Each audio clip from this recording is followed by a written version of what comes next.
So, birth rates around the entire world, not just in the West or just in the United States, are plummeting, apparently. I have a Bing search here for you. Birth rates are declining globally. Global fertility rates to plunge in decades ahead, new report says. Fertility rate, jaw-dropping global crash in children being born. Falling birth rates, why it is happening and how governments are, I'm assuming, responding. Is that going to be? I don't know. It's not going to pop up a preview for me. Birth rates are plummeting in most nations. The Lancet, dramatic declines in global fertility rates. Suddenly there aren't enough babies. The whole world is alarmed. Why birth rates are falling and why it's not a big deal. Declining fertility rates will transform global economy. Yeah, it'll do that. Now, why am I bringing this up? Is this a woke issue? Maybe. I'm not too concerned about global fertility rates declining at this point. Some of you out there listening to my work, some of you young people, young fellas, because I don't think there's any women, well, there's occasionally women who watch my stuff, will live indefinitely. Right? We will reach a point in your lifetimes where they will be able to cure whatever it is that is going to kill you. And you will then live on for another few decades, and whatever's going to kill you next will be cured, and so on and so forth. I don't know if that's going to happen for me. I'm old enough that I might not make that cut. I probably will live a long time, probably well over 100 years. Which means I got a lot to look forward to, but I don't think that I'm going to be impacted by this global fertility decline. But the reason I'm bringing this up is because I have a recording here that I made from NPR, from Today Explained, is one of their shows that they have. We got about 10 minutes here of a woman talking about why it is that the birth rates are declining. Now, she's going to blame something other than what I'm going to blame. Because, I don't know, I live in reality. Let's see what she has to say. Alice Evans, she's a senior lecturer of international development at King's College London. Her research focuses on gender and babies not having babies, and Alice has been everywhere. From Mexican villages to the Atlas Mountains to Uzbek towns to Korean universities, and by talking, learning from young men, older men and women across the world, I've started to think about, okay, well, why is fertility collapsing? What's going on? And my interviews have really helped me understand this massive global problem. So birth rates are going down all across the world. What are the leading theories as to why this is happening? So I guess there's the right wing, the left wing, and then there's the Alice Evans take. Okay. I think the conservative right in the US will blame childless cat ladies, right? So they'll say that these women are overeducated, they're living with their cats, and they're very, very selfish. Correct. But Yeah, that's the case in the United States. That's the truth of it. The women that I've dated in my life, most of them have been like, I don't want to have kids. I'm happy having a career, happy having a boyfriend, a husband, but I don't want to have kids. And I run across other people who feel the same way. Not only men and not only women, couples in general. When I was waiting tables, there was a couple that would come in. They would come in on Wednesday nights, and they'd be like, "This is our date night." And I was like, "Oh, cool. You guys are going on date night." Yeah, we've been married for 5 years now, and we keep the magic alive by going on date night. And I was like, "Oh, do you have any kids?" "Nope, we're not going to have kids because the world is going to be messed up in the next 20 years." Okay. Well, I don't know what to tell you about that. I mean, don't have kids. It's your choice. But I meet other couples, my students who are married. They're like, yeah, I'm not having kids. I can't afford to have kids. I'm going to focus on career. So is my wife, so on and so forth.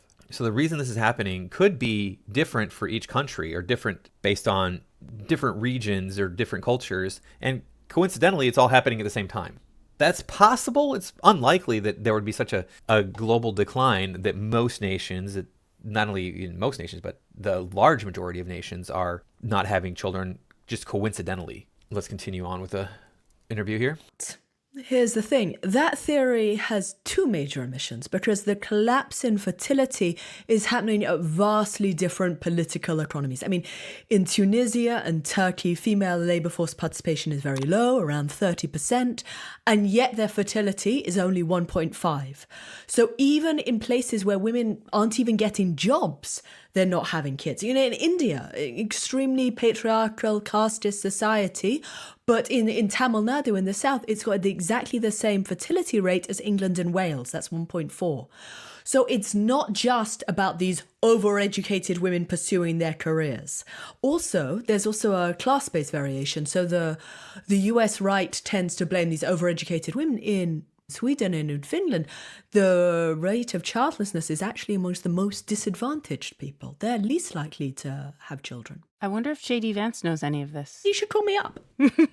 All right, so that's on the right. And then we heard earlier that on the left, there's one theory that you often hear is that it's just become too expensive. Women would like to have more children, but they can't afford to. There's not enough support. People aren't making enough money, etc. Absolutely. So many people across the world experience economic difficulties. And so these could be like very high house prices in New York, making it much more expensive to... So now she's going into what the left thinks, but is this really what the progressives think? Because I'm not of the opinion that the progressives are correct. I don't have children. It's too expensive for me to have children. It is too expensive for me to have children. There are ways to make money. There are ways to earn more money. You could come together with your family and have them help you support your children. Have grandma be the babysitter. Have uncles and aunts or whoever can be the babysitter. So family will help you through this. Now, obviously, people who are progressive are against the extended family, against the nuclear family. That's kind of typical with them. But there are ways to work around this I can't afford kids thing. So is that really what people think who are progressives? Have an apartment with an extra room, or the very expensive cost of childcare. When I was in San Francisco, people would say, it might be $30,000. Super, super expensive. And that's prohibitively difficult for many families. Now, those difficulties are real, and governments should take those economic concerns seriously. And I'm all here supporting cheaper housing, more affordable housing, greater access to safe, accessible childcare. However, I don't think that explanation is a full story, because it won't explain why it's happening everywhere all at once, even at very, very different levels of income. And so that brings us to the Alice Evans theory. Yes, exactly. So what has happened everywhere all at once is that we see a rise of singles. And the rise in singles, that is, people neither being married or cohabiting, and it precisely correlates with the decline in fertility. Now, previously, like from the 1960s, American couples had fewer children, but now what's happening is they're not even forming those couples. So in America, for example, over half of 18 to 34-year-olds are neither in a steady relationship nor living with a partner. Furthermore, just out from Pew, most single Americans don't feel much pressure to find a partner. Half say they're not even looking. Are we sure that sexy singles are to blame? Because for many years, people have had kids without being married. Yeah, so she's blaming people not coupling, and then the host goes into saying, hey, look, people have had children out of wedlock. We're not being coupled, we're not being partnered for a long time now. And we see this all over the United States, and it's commonplace. So that doesn't really make sense. And if you consider like other countries, are they not coupling too? Are other countries, are they seeing a decline, I should say, in marriage? Are they seeing a decline in just coupling in general? I'm going to spoil this for you. The problem is not what they're bringing up, what they're going to bring up. The reason why birth rates are falling across the entire world is because of women. It's all your fault, ladies. It's 100% your fault, and I will elaborate later as to why that is, but it's all about women. Or without living with someone, without being in relationships. Oh, that's a great point, but that's actually going down too now. In America, it's been the least educated who are less likely to marry, and that's where there's been the steepest decline in fertility. All right, so I'm assuming you looked into why more people are staying single and also saying, I want to be single. What's going on? So here's the thing. I think historically people would have married for one of three reasons. Very crudely, love, money, or respect. In conservative societies where singledom is totally stigmatized, then you have to marry for respectability. In India, where it's so important, lots of aunties and uncles might be pestering people, when are you getting married? When are you getting married? For my grandparents, it was just the done thing to get married.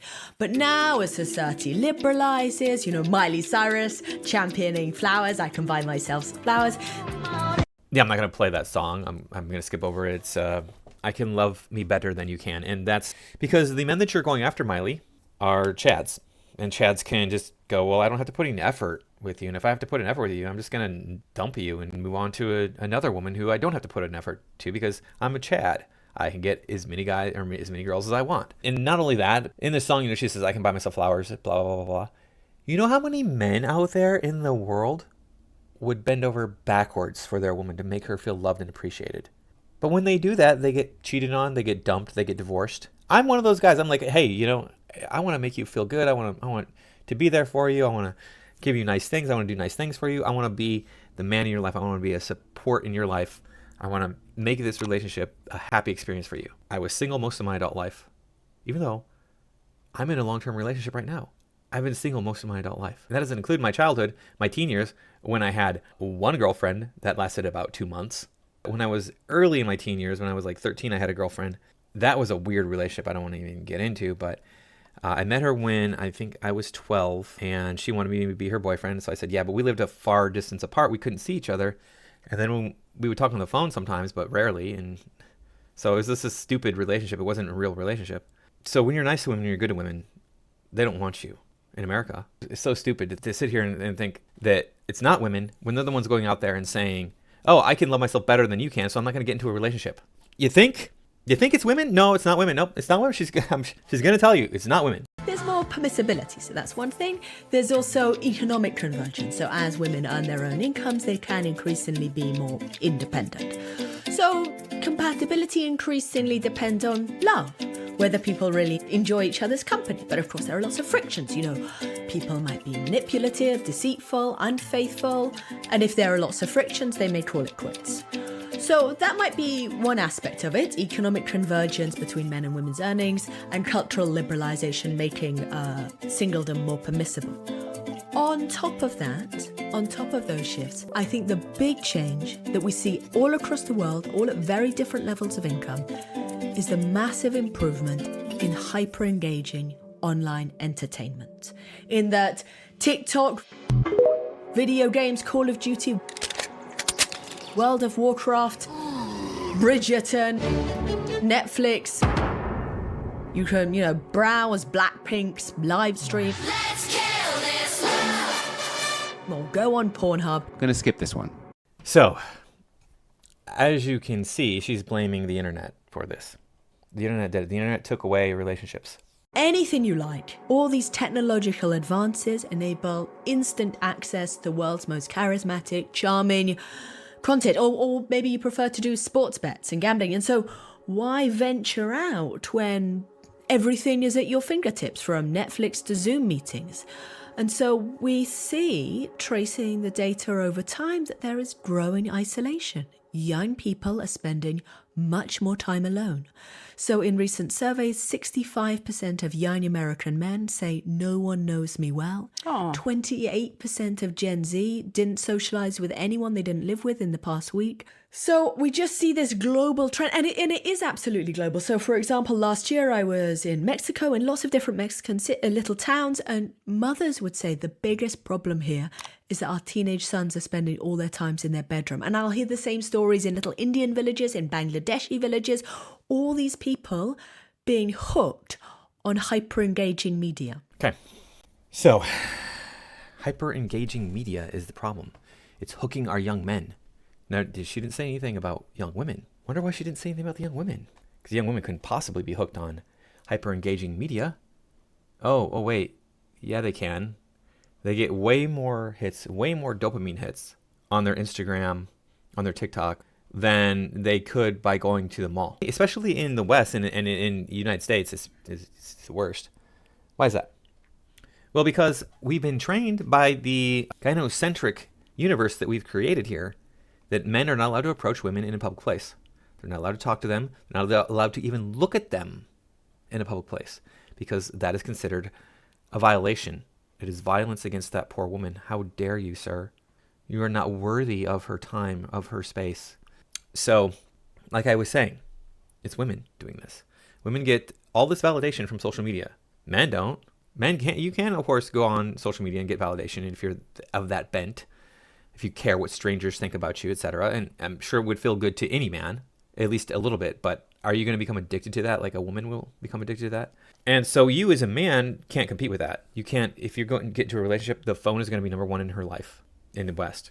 And that's going to be true in a lot of countries across the world, even if they're not in the West. Because, I mean, you think that women can't experience this in the Philippines? They're allowed to dress in scanty clothing in the Philippines. So they can show a bikini pic of themselves and be like, look how hot I am. And they get 50,000 hits on that. And they're all positive, or 95% of them are positive. They're going to be going like, look, I got 47,000 good comments on this image, one image. No man can do that for her. And I'm not saying that they don't want men in the Philippines. I think that they do. Women have always wanted men, but it's going to reduce their interest in men because they can't give you 50,000 hits. Are there any countries that buck the trend? Well, yes, actually. So, for example, I was in Uzbekistan for a month last year, and there's been an increase in fertility. When I'm in Uzbekistan, people will typically ask me 4 questions, and the answer should always be yes. Do you like Uzbekistan? Do you like Uzbek food? Are you married? Do you have children? And that tells you a lot about people's priorities, about, a strong national pride, and also this strong onus that women should be married and have children. So, that's one option. You just pump up the status of marriage and fertility. In Georgia, their Orthodox patriarch similarly did the same, of bumping up the status of children and fertility. In Hungary, they tried to give people cheaper mortgages if they promised to be married and have children. But what I'm saying, the Alice Evans theory of the collapsing fertility, is that these pronatal incentives of, say, $2,000, $5,000 to have an extra child, they're simply too small if the prior constraint is that most people are increasingly single. I think that, most governments are putting the cart before the horse by focusing on couples rather than realizing this prior constraint. And why is it that people are single? Why is it that people are single? Is it because it's just too difficult to go out and socialize with women? Look at what happened in Japan. And similar things are happening across the Western world. But Japan has taken it to the most extreme with the herbivore men. It's just too much work. It's just too much of a pain in the ass to go out and try to meet somebody because the women have too high of standards. You have to smell, not at all in Japan. If you're a man, they don't like scents. So you have to be unscented. You have to be thin, and you have to be pale, and you have to look boyish, have nice features, etc. So you have to have all these different standards. And we've seen it in my videos with these leftover women in China going, oh, well, he's not good enough for me. It's like, honey, you're 39. And he's not good enough for you. You can't have standards anymore. If you want to get married and have children, the standard is he's alive. That's it. He's alive and he has not been cut. Because you got to get pregnant. If you want to have children and you're 39, you're at the end of the road. You got to do it now. And hope that kid doesn't come out with all sorts of problems. Because they totally could.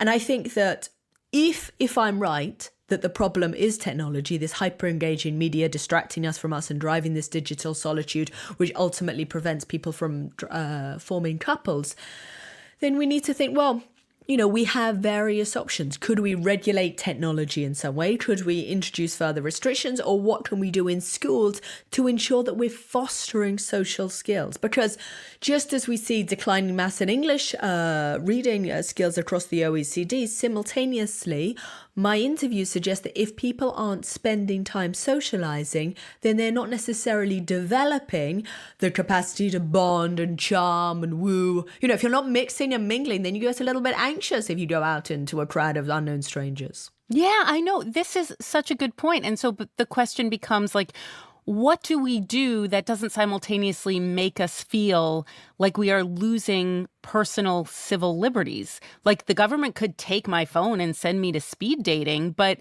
that would feel like a real invasion. And personal freedoms, people feel pretty strongly about those. So in terms of how we should change the conversation around what went wrong here, what is going wrong here, and what we should do about it, what's your best idea? So my message for the world, based on my globally comparative research, is let's focus on the core problem, and that's the rise of singles. Now, how can we address that? First and foremost, we need to understand and tackle the problem. Let's have a range of pilot initiatives to build community groups, to build local clubs and societies, to support communities so that people can mix and mingle and fall in love. I'm a great advocate for romantic love, for sharing our life stories, for empathizing and understanding with each other. That's quintessentially what makes us human. So if we put that problem front and center and start working on that tricky conundrum, then maybe we can, address the loneliness, and boost up the fertility. And so that's the end. Well, here's the deal. I'm going to say one last thing about why it is women's fault that people are not having babies anymore. And this is really all that needs to be said. All the other points I brought up don't even matter. This is the only one that matters. Women control access to sex. Men want to have sex. There's lots of girls that I see that I'm like, she's a really attractive girl. I would not mind being with somebody who looks like that. But do you think that she's going to want to be with me? Sometimes yes, but that's the exception, not the rule. So women are the ones who control access to who gets to reproduce. It's all their fault. All they have to do is go out there and want to be with a man.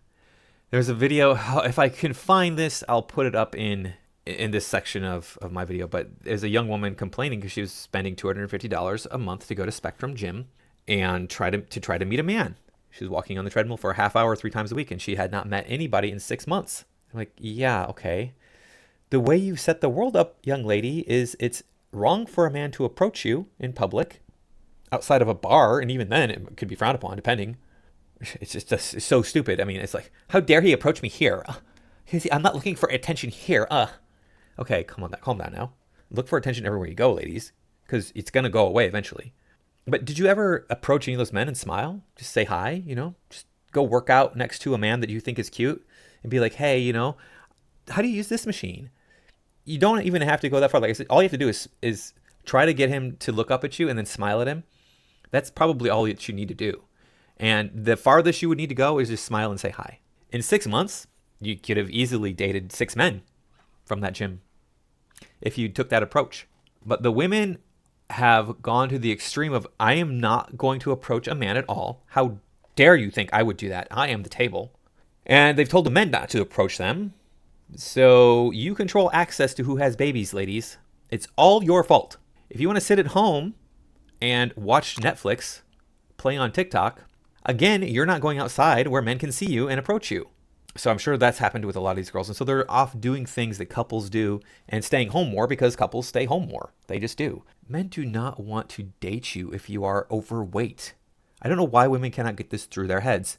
I was at a Chipotle, and in line behind me came in a very attractive but very tall woman. We were chatting. It was a long line. We were chatting, and she was saying, "I'm here to get some meat on my bones. I want to get a little bit fat because men always want to date fat girls." I'm like, no, they don't. Thin girls are hot. What are you talking about? And she's like, well, how come I'm single then? And I didn't say this, and I should have said, I wish I would have told her at the time. I'm like, you're single because you're 6 feet tall. I'm not going to go out with you because you're 6 feet tall. I would not be interested in that. I've had the opportunity a couple times, but I'm way shorter than you. I'm not interested in being with a woman who's 6 feet tall. So there are limitations based on your physicality, ladies. You put lipstick on a pig, but it's still a pig. Women will waste a ton of money getting their hair, their makeup, buying a certain outfit they think is cute. But you put all that stuff on somebody who's obese, men are not interested. And they just can't get that through their heads. This is why we're seeing this fertility crisis. Because women are unavailable to men. And then the women that are available, a lot of them don't want to have kids. They want to pursue their career. And then a lot of times they're also just pursuing their career in general. And then it gets too late to have babies. And yeah, okay, that doesn't apply to Turkey where women don't have jobs. Okay. But still, it's women not going out and being like, look, I want to have a man in my life. Because men are the ones who are like, I want to have a different woman every night, usually. Not always. I mean, I wouldn't want to have a different woman every night. But I want to have a woman every day. Every day in my life, I want to have a woman to have sex with. It's not to just be, oh, well, you can just sit here in the room with me. No, I'm willing to take that risk that I'll impregnate you, be with me every day. Women don't want to do that. They have a switch, actually.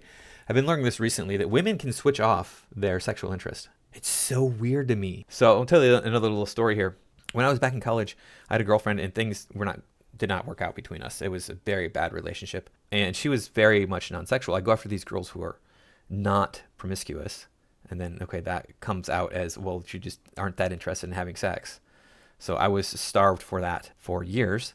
And then when things ended with her, I went to one of my female friends. I was like, hey, do you know anybody who can, I want to have sex. What I meant was I wanted to get into a long-term monogamous relationship where we're going to actually have sex. But so she came to me. She's like, I got somebody for you. Here's this girl that I know. She will sleep with you. She it doesn't have to mean anything to her. She doesn't care. She just wants to sleep around and stuff. And I'm like, well, no, I want to have a relationship. And she's like, well, then why did you ask me for somebody who wants to have sex? She couldn't understand the idea of like, look, I want to have sex in the context of a relationship. She can't understand that. It's like, well, to her, they were two different things. It's like a relationship is a non-sexual thing you do, and sex is a thing you do when you want to have fun, when you want to release this energy, when you want to cut loose and relax and do all these different things. And I'm like, look, you can have both. You can have a relationship that is highly sexual, but women have a switch and they'll turn that off. And a lot of times it has to do with their attraction level to the man. They'll lose attraction to the man that they have committed to, because to them it's about the commitment, not about sexual attraction. So very complicated, the fairer sex. Very complicated. Anyway, thank you for watching. I do appreciate it. Please remember to like, comment, share, and subscribe. Make sure that you're still subscribed. I will see you all in the next video.